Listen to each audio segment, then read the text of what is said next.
esencia de las cosas. Solo así se construye conocimiento, solo así se puede avanzar. No hay ningún otro lado. La cárcel está en nuestra cabeza. Informémonos, chicos, por favor, hagamos conciencia. Sabremos lo que nos estamos metiendo al cuerpo. El tiempo nos absorbe, el tiempo nos consume. Tenemos que hacer muchas cosas. Esa es la competitividad en este mundo capitalista. Pero ¿qué vamos a decidir hacer? ¿Vamos a ponerle un alto a esto? La decisión es nuestra.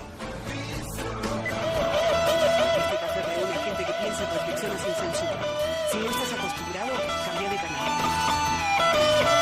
Un cafecito más.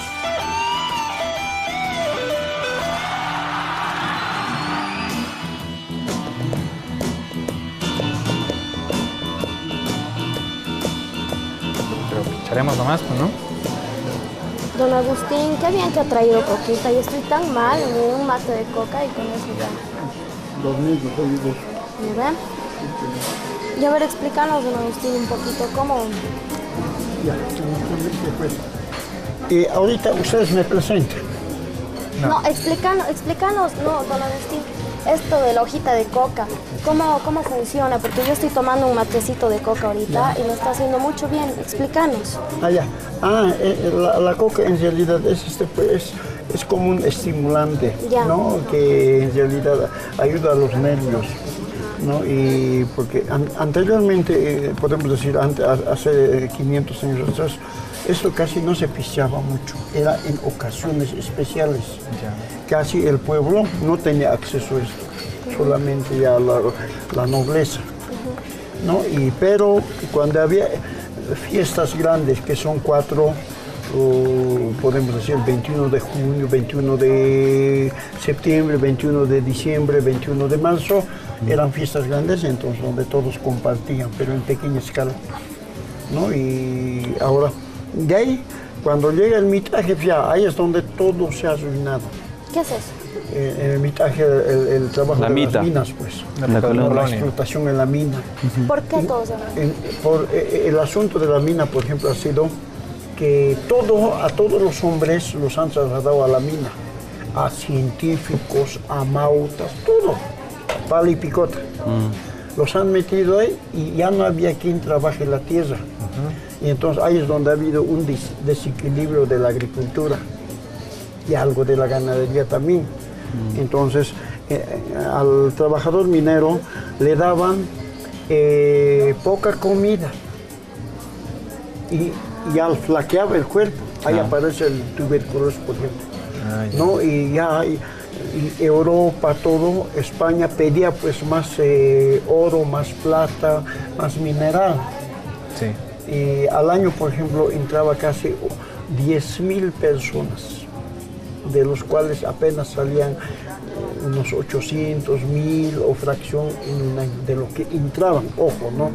En la época de Tupac Katari, por ejemplo, estamos hablando. Y de ahí, cuando ya han flaqueado esto, es decir, antes de que llegue Tupac Katari, todo más o menos unos 50 años de lo que han llegado los españoles, ya no había quien trabaje agricultura, no había alimento, pero necesitaban trabajo en la mina y fuerza tampoco ya había. Y aparece pues ahí un Salvador, que era su hermano gemelo de Huayna Cápac, el papá de Atahualpa, de Huáscar, su hermano gemelo, que más antes lo habían desterrado porque con una de sus mujeres del Inca, bueno, ha pasado lo que no debió pasar, y se escapa. Era pues un personaje desgraciado, donde llegaba ocurría todo, era una mauta científico, era un sacerdote, pero toditos los sacerdotes amados, los yatires del imperio, lo han hecho pues una embrujada.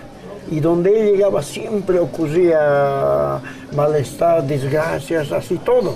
Yeah. Y por eso en una cueva se sitúa y dice, ahí vive el diablo, el demonio. Si lo miramos, cualquier cosa nos va a pasar. Y cuando ya llegan los españoles, todo, ya no le controla Huayna Cápac, nada, ya todo ha cambiado la situación, el personaje sale y se camina libre. Y en uno de esos ya con los españoles habla todo, ya él era uno de los nobles también, un cráneo, un inteligente, no era cualquier tipo. De ahí creo que Gonzalo Pizarro, igual eres indio para mí, igual vas a trabajar, eres mi esclavo por más sacerdote científico que aquí tú no mandas, yo mando, le dice. Y vas a dormir ahí sin cama, arrodillado como el pesito, le dice. ¿No? Se ha acostumbrado ya a eso. Como está en la cueva, estaba ahí, se ha acostumbrado a esa vida, ¿no?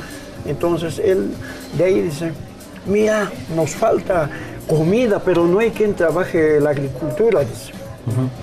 Pero yo conozco una hierba, dice, unas hojas, que si no comes, puedes mascar eso, o comes, pero te da fortaleza, inteligencia. Ah, dice, eso no hay, ni en Europa tenemos eso, y aquí va a haber, y con esto, ya no, dice.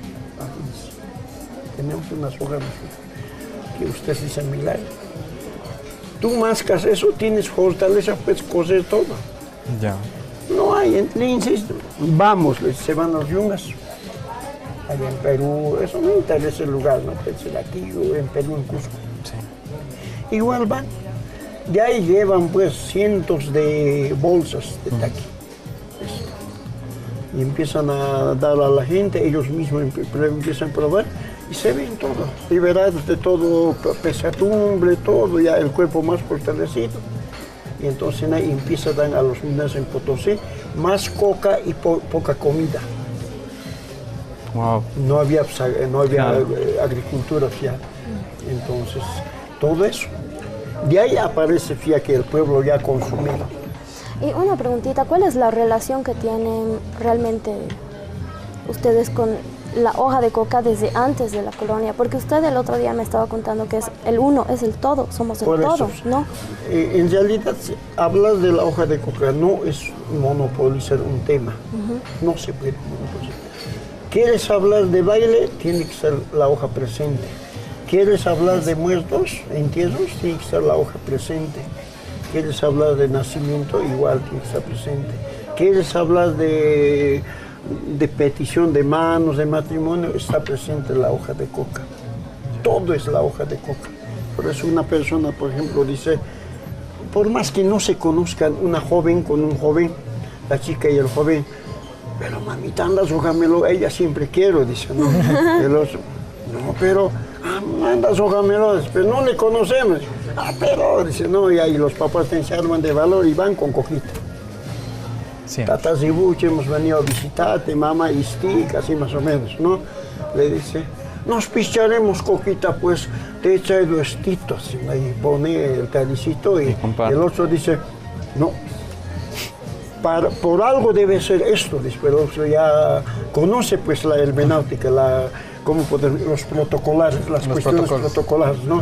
Conoce que eso es para algo, medio misterioso, aparecen tacos, ¿no? Primero dime a qué has venido, de ahí yo empiezo a levantar cuando una hoja. Pero nos picharemos, de ahí vamos a aceptar, ¿no? Ya, bueno, nos picharemos, dice, tac, se levanta, empiezan a pichar. Como ya ha levantado la coca, significa que ya ha aceptado. Es un compromiso, es una estrategia.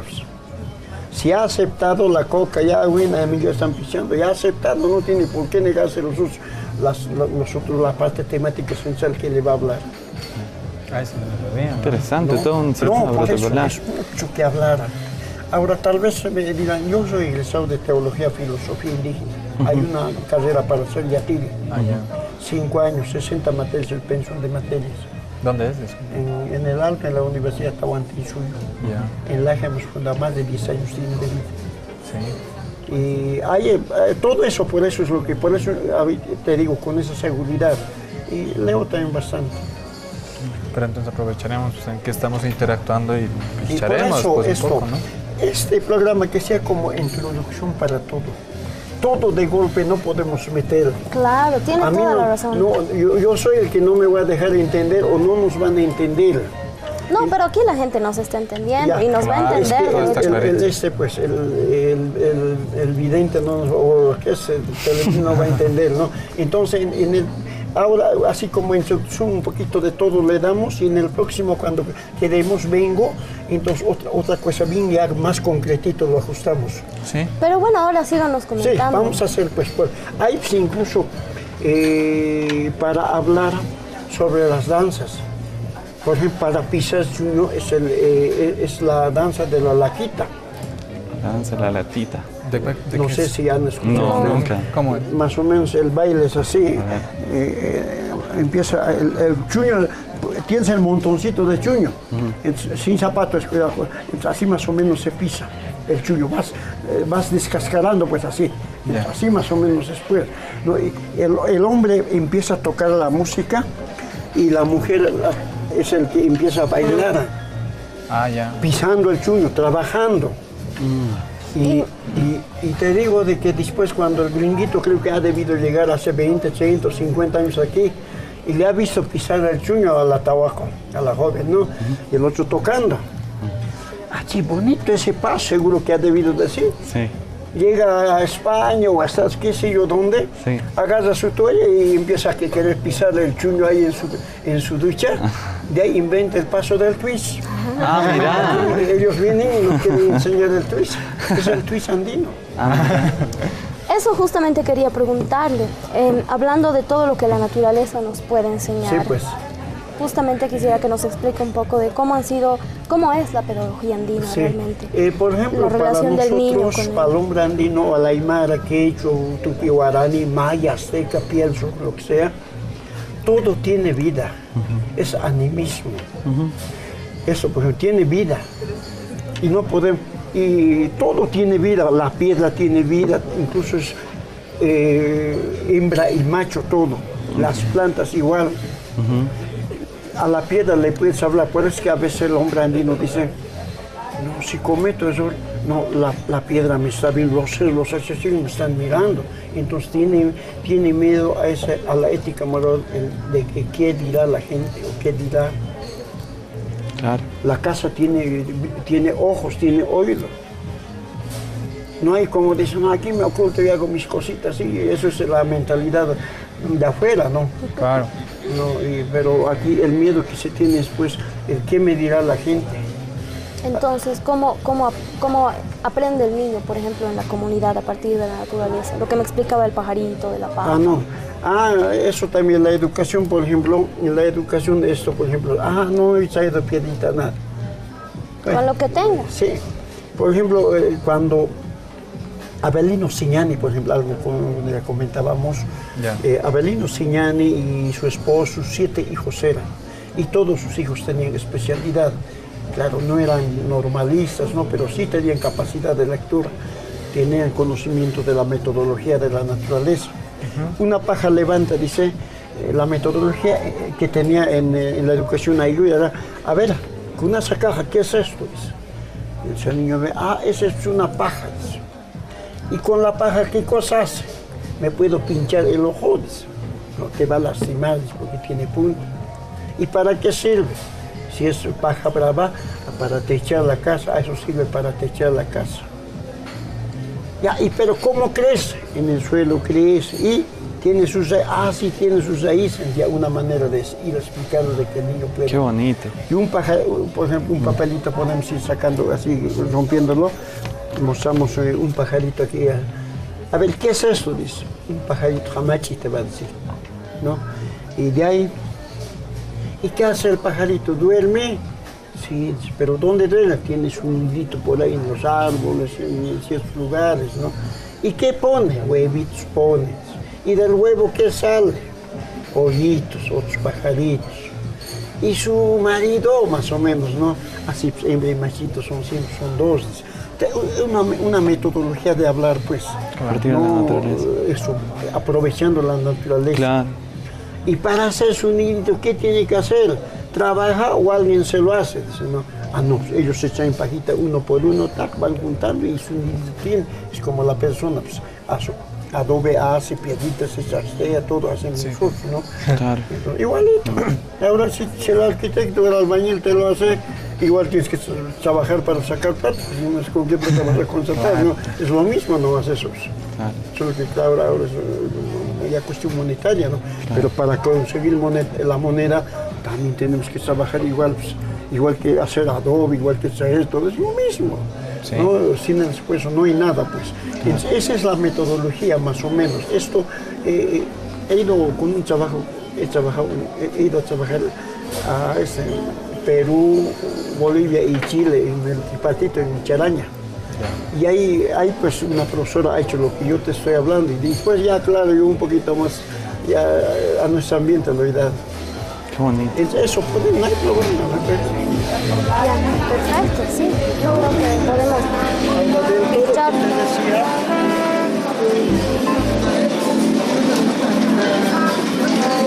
Cosmovisión o visión del mundo es una imagen general de la existencia, realidad o mundo que una persona, sociedad o cultura se forman en una época determinada.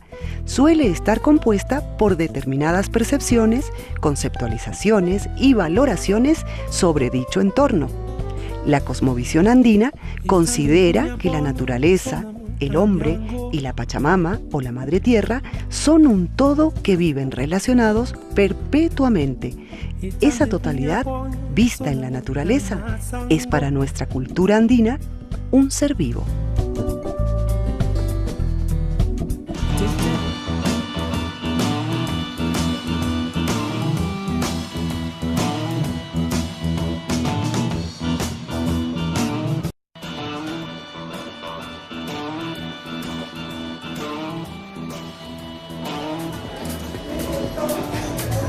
Y bueno, qué lindo estar profundizando en este tema de Avelino Siñani, porque esto de la cosmovisión andina es algo que a mí siempre me ha traído muchas interrogantes, porque es bien diferente a lo que llevamos en la U, en el colegio, ¿no ve? Y también lo que aprendemos por otras fuentes, pero aquí usted explícanos un poquitito más hablando de...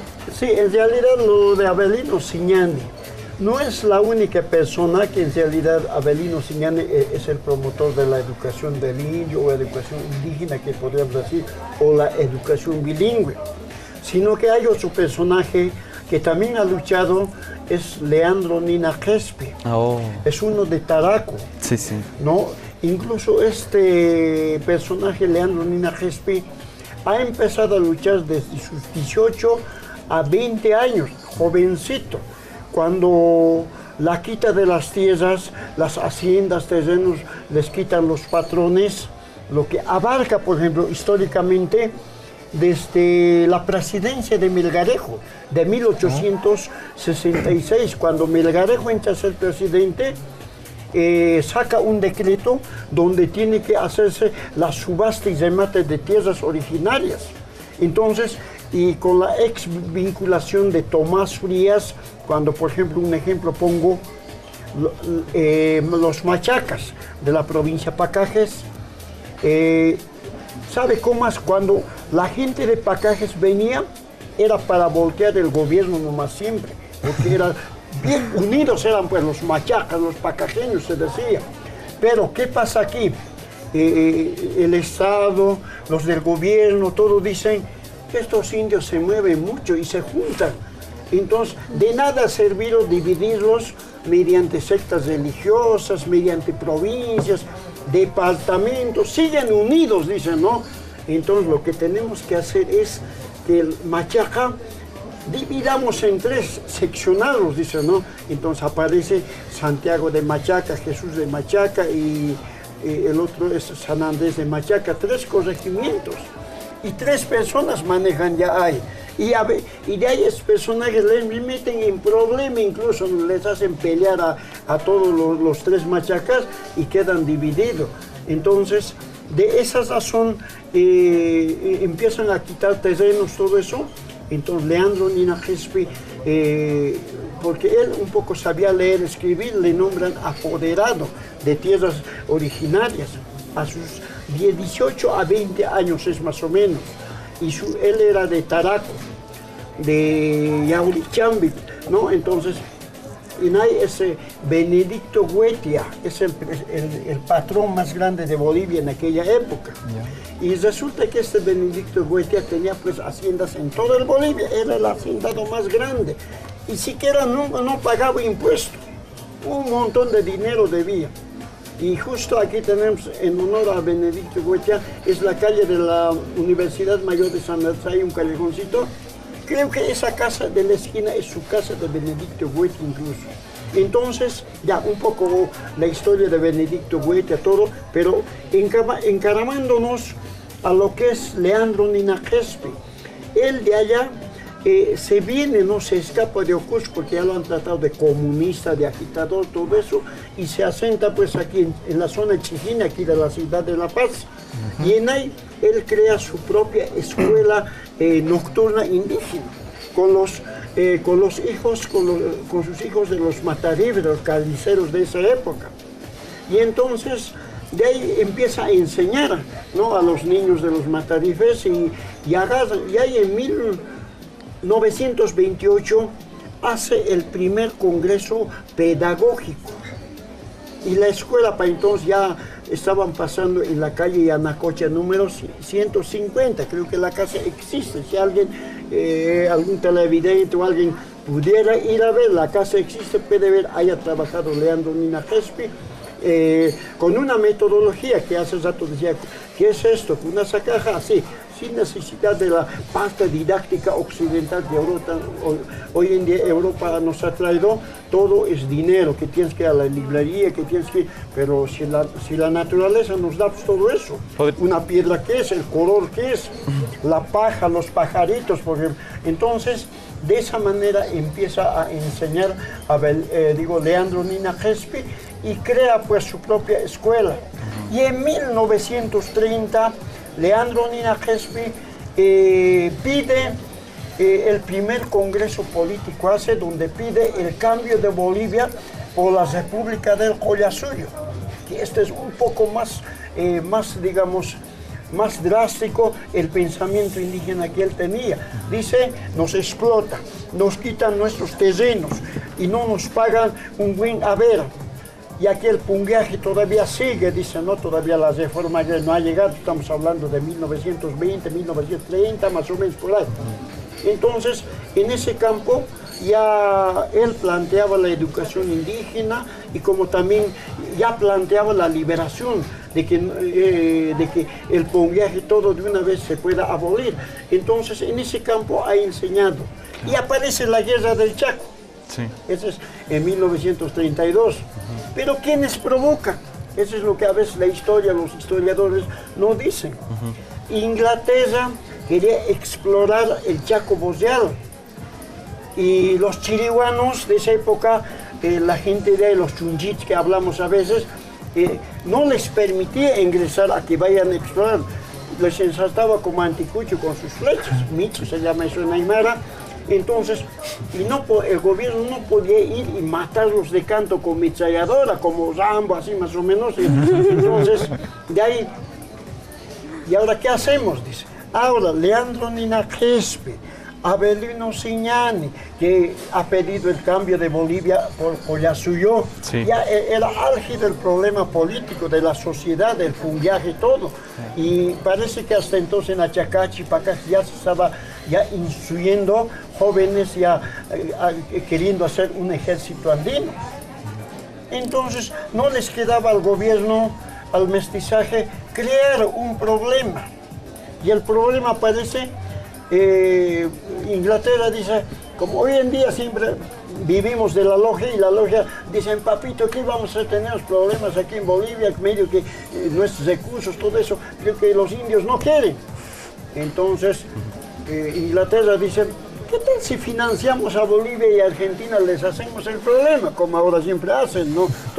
Quienes tienen fábricas son los que hacen problemas internos en países, todo para meter problemas por recursos naturales. Lo mismo pasa. Entonces, financian a los dos países y la guerra empieza.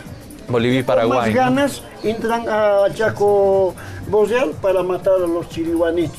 Sí. Por ejemplo, esta era Bolivia, esta era Paraguay, los chiriguanos al medio quedan. Cuando empezaban a correr de este lado, el ejército de Paraguay decía, enemigos, los agarraba.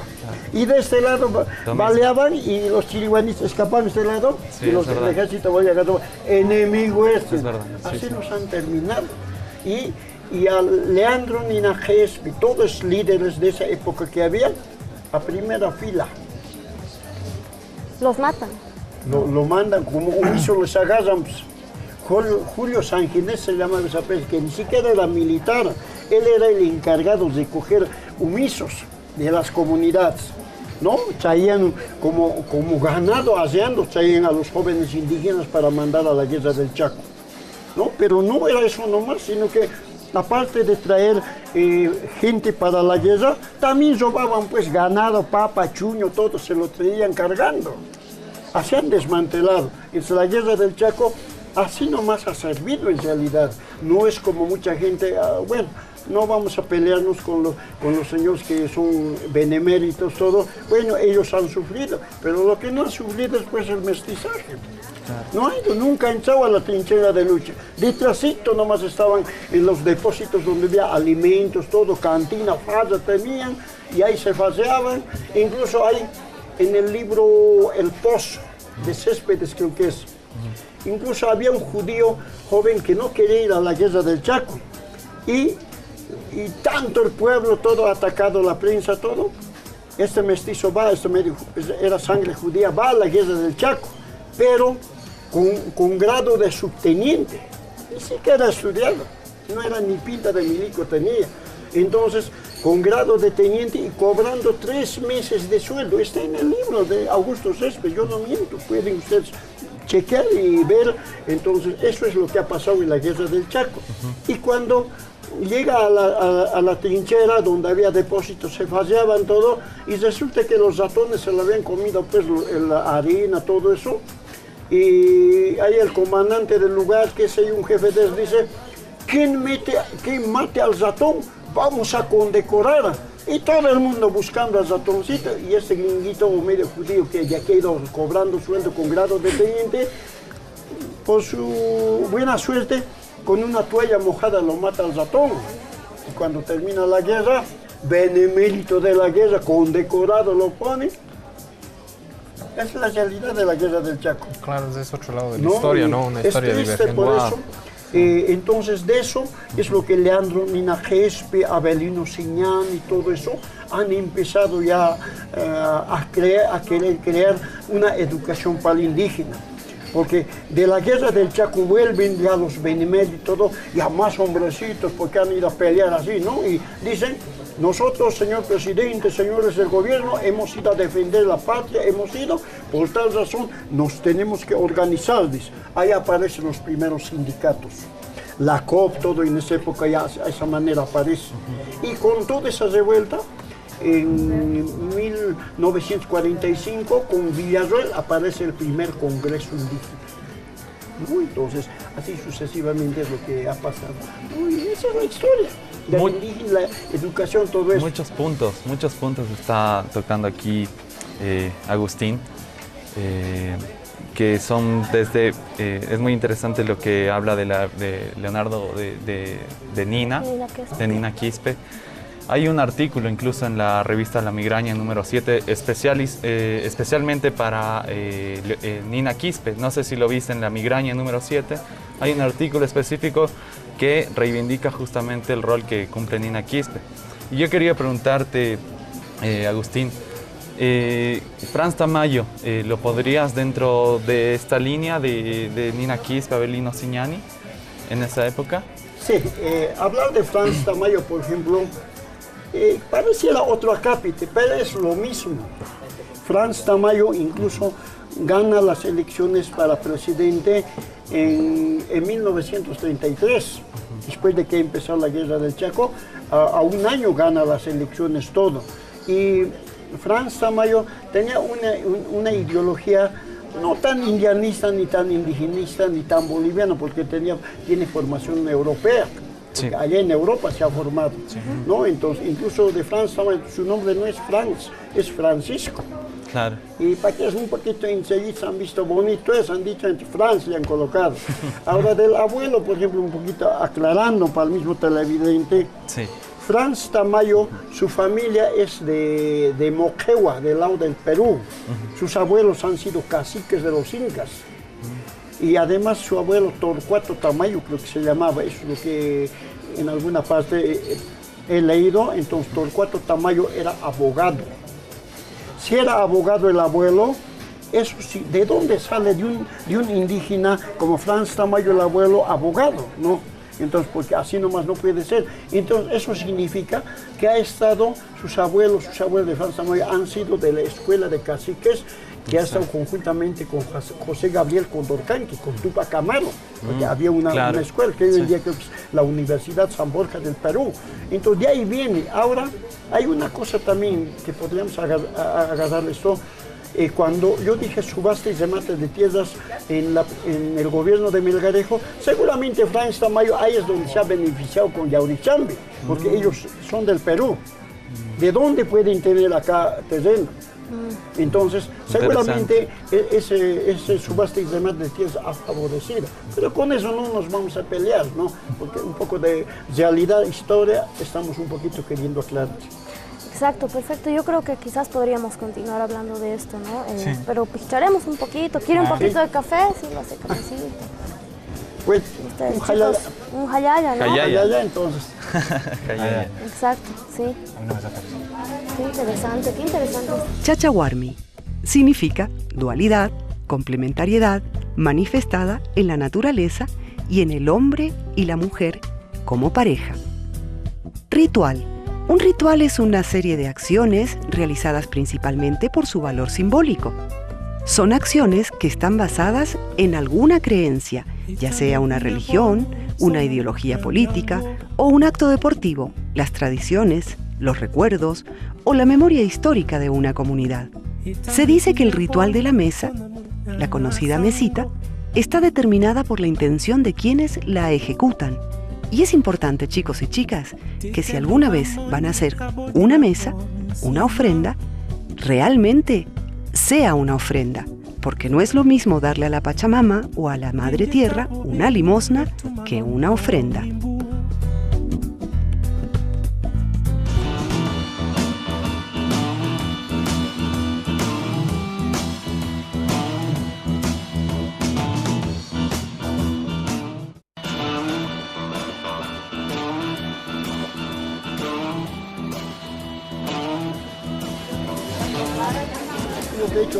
Con la coca. Claro. Sí, no lo voy a marcar, ¿no? Ahora, yo quería preguntarte, Agustín, ¿cuál es la importancia de la hoja de coca hoy en día para Bolivia?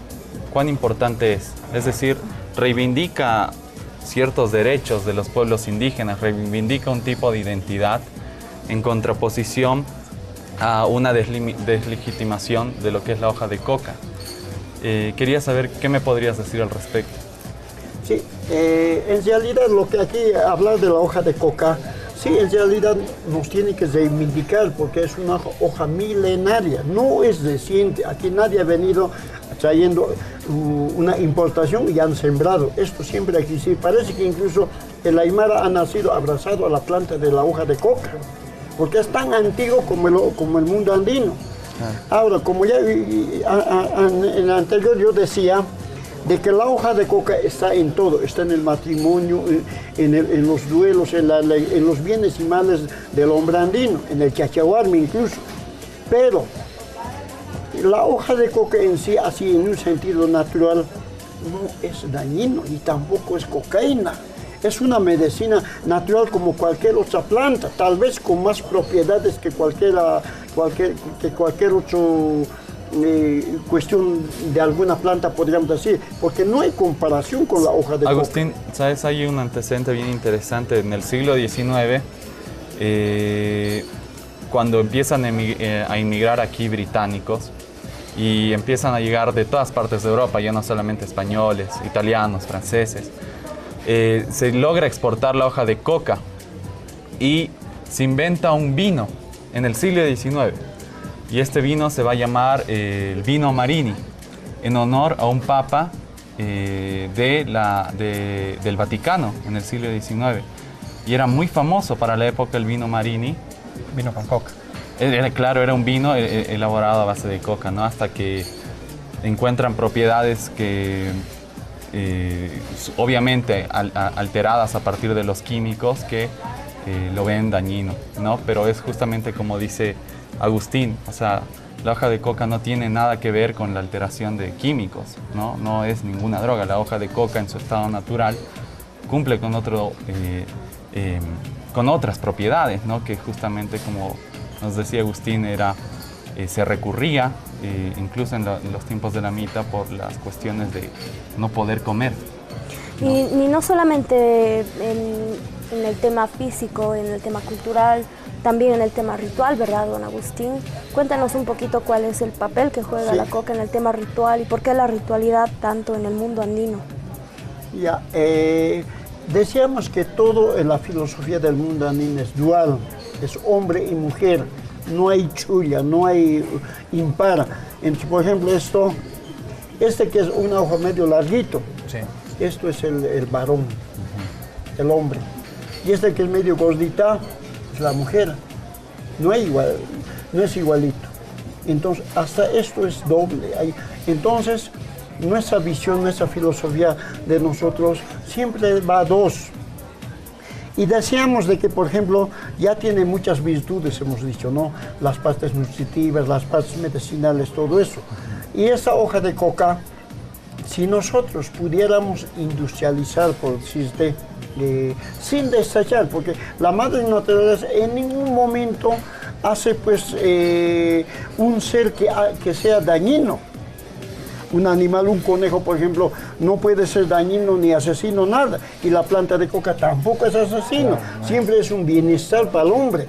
Entonces, en esta razón, el hombre es el que lo hace que estos o el animal sea dañino. ¿Qué tal si al conejo vemos que es para comer todo y le ponen algunas hormonas, todo, lo vuelven todo un monstruo? Así chiquitito, niño puede ser un monstruo asesino. Entonces, el hombre es el que lo destruye la naturaleza. Entonces, en ese campo, lo que nosotros como comunarios, como originarios, como hombres andinos, en realidad hemos sabido aprovechar la naturaleza. Con la hoja de coca, incluso hay medicinalmente, en un sentido de mate, en un sentido social, en un sentido de economía, todo eso es lo que se aporta, lo que se puede aprovechar. Agustín, trajiste... ritual? En lo ritual. Y en lo ritual, en las mesas. En las mesas, por ejemplo, mediante la hoja de coca, tú puedes pronosticar el tiempo. La persona, por ejemplo, Yatiri cuando dice, va la persona, el cliente dice, mi chanchito se ha perdido. Y ahora, ¿de quién sospechas más o menos? No, también capcioso el Yatiri, ¿no? Pero si no le dices, bueno, el otro dice, no, ha desaparecido mi chancho y yo he venido a preguntarte. Entonces el otro empieza a agarrar la coca, todo, va a ser él, a ver, empieza a botar y sale, en realidad. ¿Sí? No, pero eso sí, personas, esto tienen que poner una coca aquí, entonces va, sí, creo, un conocido nomás es, entonces sí. Ahora hay una cosa también. ¿Cuál? En este campo, no solo es la hoja de coca, sí, en la pronosticación del que se ha llevado el chanchito, porque Don Cid, aquí estaba el chancho, dice, pero tenemos que entender que nosotros como ser humano tenemos una aura, es decir, nuestra energía. Cuando, por ejemplo, te sientas aquí, o por ejemplo, estoy sentado, Sí. por lo menos 24 o 12 horas, mi aura, mi olor va a estar aquí. Esa es una cosa casi no explicable. O sea, ¿no? cuando tú te vayas, aquí va a estar tu Aquí aura. va a estar mi olor, que mi Presencia. cuestión química del olor que yo tengo, o mi aura que tengo.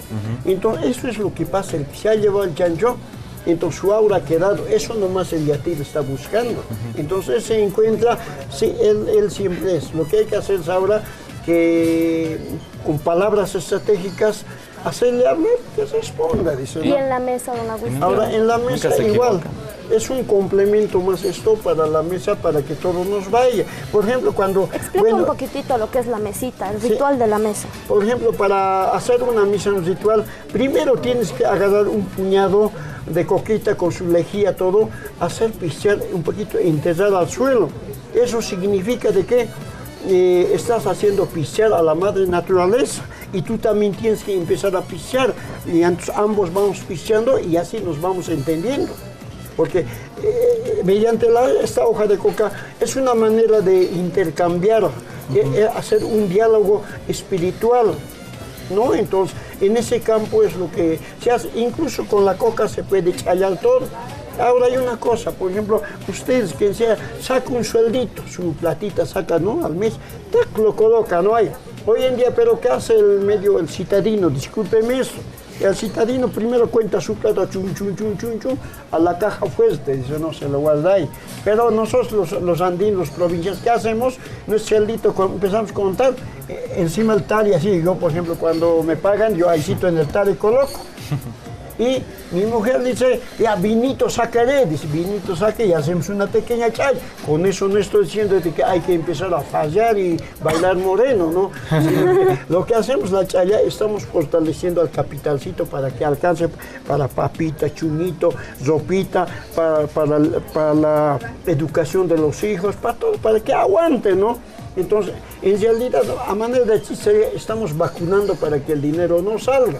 Es un capital espiritual que estamos dándole, ¿no? Y la coca también tiene que estar ahí presente automáticamente. Sin coca no funciona. Agustín, tengo una pregunta. Yo veo muy parecida a la cosmovisión andina con lo que viene a ser la cosmovisión griega de la Grecia antigua. Y esta cultura de la Grecia antigua manejaba mucho lo que era la astrología, ¿no? El estudio de los astros, ¿no? Quería saber si es que tú ves alguna relación, ¿no? Sí, entre la astrología sí, y la en realidad cosmovisión. lo que tenemos que ver la cultura griega, todo, los anteriores, no los invasores ni los que explotan al ser humano. Por ejemplo, los celtas. Sí. Los celtas, por ejemplo, el pueblo celta, igualito que nosotros, tenían sus deidades, los cerros, todo eso, todo, y vivían en armonía con la naturaleza. Porque el vivir, por ejemplo, de los celtas, igual tenían veneración a los cerros, al sol, todo eso. Entonces, cuando viene ya el Imperio Romano, todo, ahí es donde ha cambiado todo ya, Claro. ¿no? Con el Papa. Y hay una semejanza el 21 de junio aquí, que es el solsticio de invierno. En Inglaterra existe una localidad que se llama Stonehenge. Y en esta localidad, justamente donde habitaban los celtas y druidas, igual de la misma manera que aquí el 21 recibimos al sol, en la misma fecha, en ese lugar, reciben al sol, al otro lado, en Inglaterra, en la otra parte del mundo. Sí, en ese lugar que tú mencionas, por ejemplo, hay columnas, hoy en día se ve todavía, son columnas arqueológicas, igual que en Tiwanaku, hay donde para medir el tiempo. Ese es el Pachatupo, podríamos decir en Aymara. Entonces, en base a eso, es donde veían pues la realidad de lo que, digamos, desrespetar a la naturaleza, venerar, no tener miedo. Porque nuestros abuelos desde aquí, los seres, quienes ven a la naturaleza, no es con miedo, es con veneración y con respeto en realidad. Porque eso de tener miedo, por ejemplo, la religión católica, no, si vas a pecar, te vas al infierno. Nos hacen asustar y obligadamente no podemos tener, pero sí podemos respetar. Entonces, por eso, las columnas que existen todo son para medir el tiempo. Y hay observatorios así naturales, todo, en todo el mundo hay. ¿Y por qué habrá esta semejanza entre culturas tan distantes geográficamente? ¿Nunca te preguntaste eso, Agustín? Eso es lo que hay que ver históricamente, porque en la palabra Aymara, por ejemplo, en África, Kilimanjaro, ¿no ve? Hay una montaña grande, ¿no? Kilimanjaro, en Aymara más o menos, Kilimanjankiri es un volcán. En Aymara está diciendo eso, Kilimanjaro, Kilimaumankanki, es decir, el carbón adentro. Wow. Y eso en realidad es el volcán apagado, el Kilimanjaro. Ahora, otro podemos decir la palabra Dinamarca. Sí. Dina es con, y ahora en Aymara con N es Ninamarca. Nina es fuego. Dina puede que hayan alterado por la D. Claro. A lo menos yo no he viajado ahí, pero mediante la televisión que tanto me muestra, veo que en el atardecer es como si Dinamarca estuviera envuelto en llamas en la tarde. Entonces, eso ¿Qué es marca? ¿Qué es marca? Dinamarca ¿Marca es qué? pueblo, ciudad. Chiqueo marca. No, Pero quiero que me lo diga Agustín. Sí, lo que pretendo dar a entender aquí la Aymara llega, tal vez nosotros somos los creadores del resto de, ¿Sabes, de los Agustín? seres humanos. Hay una teoría que dice que antes la Tierra estaba en una forma de una panacea. Es decir, no había esta división entre continentes. La sino Pangea. La Pangea. La Pangea. sí. Sí, ven, mira. La Pangea es justamente cuando estaban geográficamente todo unido, ¿no?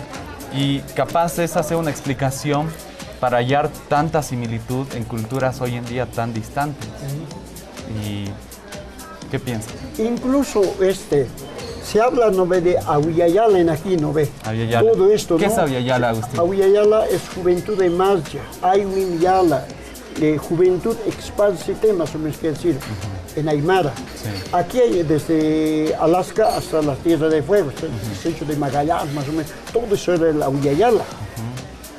Y todos dos hemos dicho, existe allá el Himalaya, Mira. Chuya. Entonces, la verdad es que el hombre andino es que haya creado todos nosotros. Y después, que como hace yo hablaba del twist andino, que nos quieren venir a enseñar después de que se han aprendido nosotros, ahora con lo que la cultura, los pueblos, todo hemos hecho, nos quieran venir a decir, Ahuillala, Himalaya es lo mismo. Claro. ¿No? Entonces, son cuestiones que dos continentes en la Pangea hubiera habido, el Ahuillala y el Himalaya. Entonces, con la Pangea del choque de los continentes, todo, donde aparecen las dos cordilleras, ¿no? El choque. Incluso en las dos cordilleras es hombre y mujeres igual. Bueno, creo que este ha sido un capítulo, un especial bien lindo, bien lleno de todo, mucho conocimiento. Hay harto de que hablar todavía. Sí. Yo creo que puede dar para... Me quedé con muchas ganas, Agustín, realmente me dejaste sorprendido. Además, me enseñaste muchas cosas que no conocía y te Exacto. agradezco por eso. No, igualmente, yo suelo agradecer igual con la licencia de los televidentes en el próximo. El próximo. Exacto. Tengo la Ojalá. seguridad de no perderme y vamos a ir destapando toda la olla que tenemos, ¿no? Para saber Hay en tanto realidad para quiénes saber. somos. Exacto. De repente la Aymara es el gens de la humanidad o Tiwanaku es cuna de la humanidad. Qué interesante. Exacto, así que bueno, invitamos a todos los amigos que nos están siguiendo que nos tomemos un cafecito más. El próximo jueves vamos a estar aquí a la misma hora. Escríbanos al Facebook, un cafecito. Ah, sí, Sugerencias, Facebook, sugerencias de temas. Bueno, para eso estamos, para compartir. Gracias, Así que, Agustín. exacto. Hasta un próximo cafecito. Un hayaya. Panteísmo. El panteísmo es una creencia o concepción del mundo y una doctrina filosófica según la cual el universo, la naturaleza y Dios son equivalentes.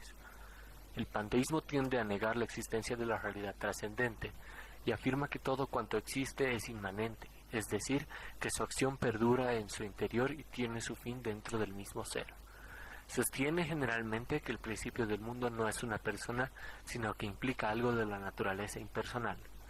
Entiende al universo como la única realidad y que Dios y la existencia son lo mismo, la suma de todo lo que fue, es y será. Reconoce una realidad divina en todo lo que existe, incluidas las ideas y los pensamientos. El panteísmo dice que Dios es todo y que todo es Dios, que todo es uno y por lo tanto nosotros somos uno con el universo. Nosotros somos Dios y todos somos uno.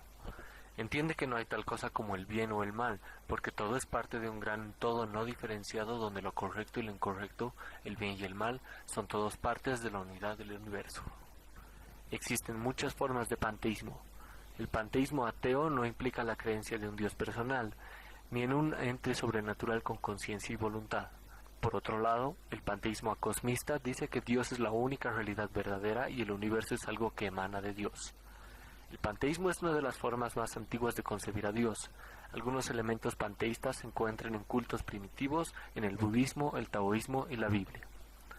El panteísmo se basa en la idea de que el universo es vivido por su propia idea.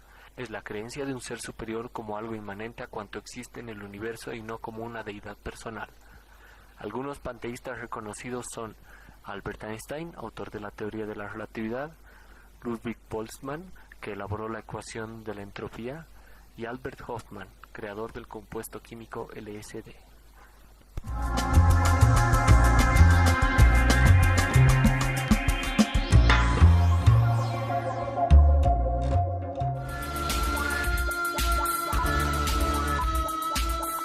crítica es la esencia de las cosas. Solo así se construye conocimiento, solo así se puede avanzar. No hay ningún otro lado. La cárcel está en nuestra cabeza. Informémonos, chicos, por favor, hagamos conciencia.